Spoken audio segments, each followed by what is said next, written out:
There are moments in life that define us more than others, and among these, few are as quietly transformative as the moment you decide to let someone go. Not in anger, not in desperation, but in clarity. This choice marks a crucial turning point in what Carl Jung called the individuation process, the journey of becoming your whole self. When you reach that place of knowing it's time to release someone from your life, something profound begins to shift within the depths of your psyche. Jung understood that letting go isn't simply about ending a relationship. It's about beginning a relationship with yourself that has long been postponed. Jung recognized that we often lose ourselves in relationships, especially those that don't serve our growth. We become entangled in other people's expectations and perceptions until we no longer recognize our own truth. Letting go creates the space for what Jung called individuation, the process of becoming who you truly are. This moment of letting go isn't passive. It isn't surrender. It's an act of courage, a spiritual initiation that marks a turning point in the life of the soul. When you make this decision not from bitterness, but from truth, the spiritual architecture of your psyche begins to rearrange itself. You may first experience it as a deep weariness, as if your soul can no longer carry the burden of trying to be seen where your essence is continuously denied. And in that quiet space, you say, "Enough," not in anger, but in truth. That's when the soul begins to shift. The individuation process that follows isn't about becoming perfect. It's about becoming whole. Jung believed that we spend much of our lives wearing masks, what he called the persona, the face we show to the world. We contort and diminish ourselves to maintain connections, especially with those who can't meet us fully. But beneath the compromise, your authentic self waits. It waits for you to break the illusion that you can shape another's capacity to love you. It waits for you to recognize that love isn't created through self-sacrifice, but revealed through presence. And presence cannot be forced. When you let go, you step into what Jung called spiritual sovereignty, the recognition that your value doesn't depend on someone else's ability or inability to see it. You begin to experience yourself not as a reflection in someone else's eyes, but as a complete being, worthy of love simply because you exist. Once you've decided to let someone go, you might expect immediate relief. But Jung understood the paradoxical nature of healing. Often, the pain intensifies before it dissolves. This is because letting go isn't just about moving on from someone else. It's about facing what you once used them to avoid.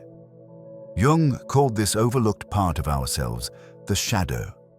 Everything we've denied, repressed, or hidden to remain lovable or acceptable. When a relationship ends, especially one where you've minimized your needs, the shadow rises. Everything that was hidden comes flooding into consciousness. You start to feel emotions you thought you'd overcome. Old wounds reopen. Buried memories surface. There is anger, confusion, sorrow. You might question your decision, wondering why the pain seems to grow rather than dissolve. But this flood is not your enemy. Jung would say it's your inheritance. The shadow returns not to torment you, but to complete you. These old wounds don't resurface to punish you. They come for integration. You cannot heal what you do not face. You cannot become whole while rejecting the pieces that were broken. When you let go of someone who did not honor your worth, what rises is your own question. Why didn't they see me? But underneath is a deeper inquiry. Why didn't I? This is the purpose of the shadow's return, to help you see what parts of yourself you have not yet fully welcomed. You might encounter shame. You might feel resentment. You might feel rage, especially if you spent years minimizing your truth for the sake of peace. But this is not the time to run. It's the time to listen, to allow your soul to say what it could never say in the relationship. Jung believed that shadow work, the process of facing these denied aspects of yourself, is essential to spiritual growth. Every part of you that rises in the silence left behind by that person is a part of you longing to return home. This isn't about blaming the other person. It's about finally turning toward yourself with the kind of presence you once sought from them. As you begin to integrate these exiled parts, the pain transforms. It becomes clearer, more meaningful. You start to see that the grief was never only about them. It was about your own disconnection, your own silence, your own forgetting. And now, because you let go, you've created the space to remember. As you move deeper into this healing journey, Jung would say that you begin to encounter archetypal energies, universal patterns that exist within the collective unconscious. These archetypes emerge to guide you through this transformative process, each bringing its own wisdom and challenges. The wounded healer appears first, bringing awareness to your pain, but also your capacity to transform it into wisdom. This archetype reminds you that your deepest wounds become your greatest sources of compassion, both for yourself and eventually for others walking similar paths. The orphan emerges next, carrying the grief of abandonment. This archetype knows what it means to feel alone, to feel left behind. Yet in embracing this lonely feeling rather than running from it, you discover a profound truth. You can belong to yourself. The orphan teaches you that true belonging isn't found in someone else's acceptance, but in your own self-acceptance. As your journey continues, the hero archetype awakens within you. This isn't about conquering others, but about conquering the inner obstacles that have kept you small. The hero gives you courage to face your fears, to set boundaries, to honor your truth even when it's difficult. This archetype reminds you that letting go isn't weakness, it's strength in its purest form. The lover archetype then begins to stir, not as a yearning for the person you've released, but as a reconnection with your capacity for joy, passion, and aliveness. The lover teaches you that your heart wasn't designed to stay closed.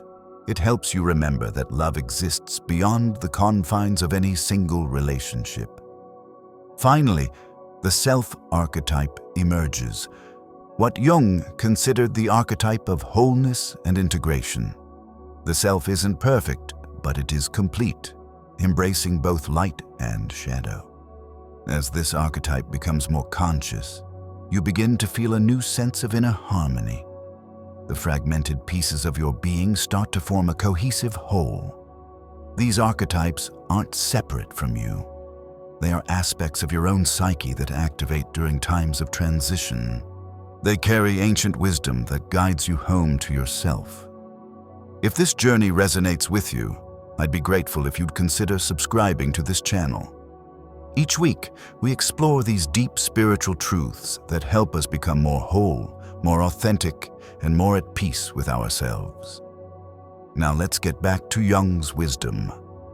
As you progress in your healing journey after letting someone go, Jung would point to another fascinating phenomenon: synchronicity. These are meaningful coincidences that seem to defy logical explanation. Moments when the external world mirrors your inner reality in ways that feel personally significant. You might notice patterns emerging, recurring numbers, chance encounters, or books falling open to exactly the page you needed to read. These synchronicities aren't random. Jung believed they reflect the underlying interconnectedness of all things. They emerge as signposts, confirming you're moving in alignment with your authentic path. When you let go of someone, you create space for these synchronistic events to enter your awareness. Before, your focus was narrowed, fixated on making a connection work that wasn't aligned with your soul's journey. But now, as you return to yourself, you begin to notice how the universe responds to your inner shifts. A name mentioned in conversation reminds you of a forgotten passion. A stranger's comment echoes a question you've been contemplating. A dream contains symbolic guidance that illuminates your next step. These aren't coincidences, but confirmations that you're listening to your deeper wisdom. Jung believed these synchronicities carry profound meaning, especially during major life transitions. They remind us that we exist within a living, responsive universe that participates in our individuation process. When we align with our authentic path, the world around us reflects this alignment in sometimes startling ways. As you notice these meaningful coincidences, you begin to trust the unfolding of your life in a new way. You realize you're not merely drifting after letting someone go. You're being guided. The universe isn't random but intimately connected to your inner journey. This awareness brings comfort. The path forward may not be clear, but these synchronistic events assure you that meaning exists, even in endings. They reveal that letting go wasn't just necessary. It was part of a larger pattern unfolding in your life, one that's moving you toward greater wholeness. At the heart of Jung's understanding of spiritual growth is what he called the transcendent function, the psyche's ability to unite opposing forces to create something entirely new. This function activates powerfully when you let someone go, as you navigate the tension between what was and what could be. The transcendent function doesn't eliminate these opposites. It doesn't ask you to choose between holding on and letting go, between grief and hope, between past and future. Instead, it creates a third option that transcends both extremes, a higher synthesis that contains and transforms them. This is the alchemical aspect of letting go. Just as ancient alchemists sought to transform base metals into gold, your psyche works to transform your pain into wisdom, your attachment into freedom, your loss into expansion. This isn't mere positive thinking. It's the soul's natural movement toward wholeness. When you feel caught between longing for what was and anticipating what could be, you're standing at the threshold where transformation happens. Jung would encourage you not to rush past this uncomfortable middle ground, but to stay present with it. For it's precisely in this tension that the transcendent function works its magic. As this function activates, you begin to hold seemingly contradictory truths simultaneously. You can honor what the relationship meant while recognizing why it needed to end. You can acknowledge the pain of separation while embracing the freedom it brings. You can remember the past without being defined by it. This integration of opposites creates a profound shift in your consciousness. You move beyond either-or, thinking into a more expansive awareness.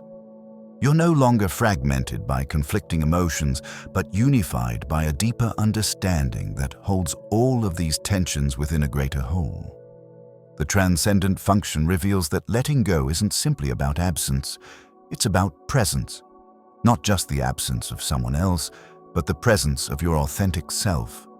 Not just the end of one chapter, but the beginning of a story more aligned with who you truly are.